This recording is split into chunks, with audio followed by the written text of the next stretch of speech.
कर्नाटक के तारीखी शहर श्रीरंगपट्टन में पेश आया इश्तियाल-अंगेज वाक़े की मजलिस इत्तेहादुल मुस्लिमीन ने सख्त मजम्मत की है। श्रीरंगपट्टन की जामा मस्जिद के बाहर वीडियो के जरिए नफरत फैलाने वाले स्वामी के खिलाफ यूएपीए के तहत मुकदमा दर्ज करने का मुतालबा किया गया है। एमआईएम बेंगलुरु के सदर मोहम्मद शरीफुद्दीन ने कहा कि सिर्फ गिरफ्तारी काफ़ी नहीं, समाज में नफरत फैलाने वालों के खिलाफ दहशतगर्दी के कानून के तहत कार्रवाई की जानी चाहिए। तो पुलिस डिपार्टमेंट का मैं शुक्रगुजार हूँ कि उन्होंने जो है अरेस्ट किया है स्वामी ऋषि कुमार को। ये सिर्फ अरेस्ट करने से हम खामोश नहीं बैठने वाले हैं। हम पुरजोर कोशिश करेंगे कि अनलॉफुल एक्टिविटीज़ जो इन्होंने किया है, क़ानून के ख़िलाफ़ जाकर क्रिटिसाइज़ जो किया है इन्होंने, इसको जो है हम बराबर इसका जो है हम हिसाब लेंगे कि जिस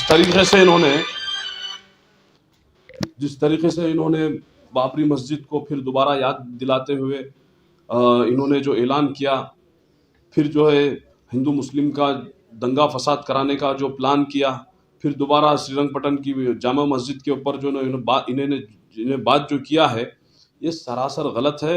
ये एक टेररिस्ट एक्ट है। ये टेररिस्ट एक्ट इनके ऊपर यूएपीए एक्ट इनके ऊपर लगाना ज़रूरी है।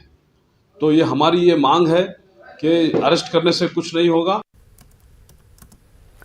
गदग जिले के नरगुंड शहर में मुस्लिम नौजवान के कत्ल के मामले पर कांग्रेस के अक़लियती शोबे ने गहरी तशवीश का इजहार किया। बेंगलुरु में कांग्रेस अक़लियती शोबे के रियासती सदर अब्दुल जब्बार ने कहा कि समीर शाहपुर नामी नौजवान के कत्ल में मुलविस बजरंग दल के कारकुनों के खिलाफ सख्त कार्रवाई की जाए। उन्होंने कहा कि हुकूमत समीर शाहपुर के रिश्तेदारों को 10 लाख रुपए का मुआवजा दे और इस पूरे मामले की जांच करवाए। जिला नरगुंद में ये जो हादसा हुआ है, गुजरा है, इसके ताल्लुक से तो बड़ा अफसोस हुआ सुन के, क्योंकि पुलिस की वहाँ के इंस्पेक्टर की रिपोर्ट ये है कि 2 महीने से कम्युनल टेंशन वहाँ पे नरगुंद में चल रहा था। उसमें जो है वो बजरंग दल के चंद लड़के लड़कियों को छेड़ना और मुस्लिम लड़कों के साथ छेड़खानी करना, ये तो चलते आ रहा था। ये दूसरों का नहीं, वहाँ के सब इंस्पेक्टर का स्टेटमेंट है।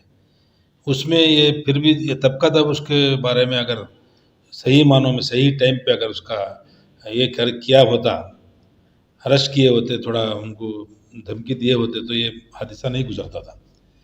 बेचारा 19 साल का लड़का उसमें शहीद कर दिया गया है और उसके साथ जो लड़का शमशीर जो था वो अब बहुत ही सीरियस कंडीशन में हुबली के किम्स हॉस्पिटल में जेर इलाज है।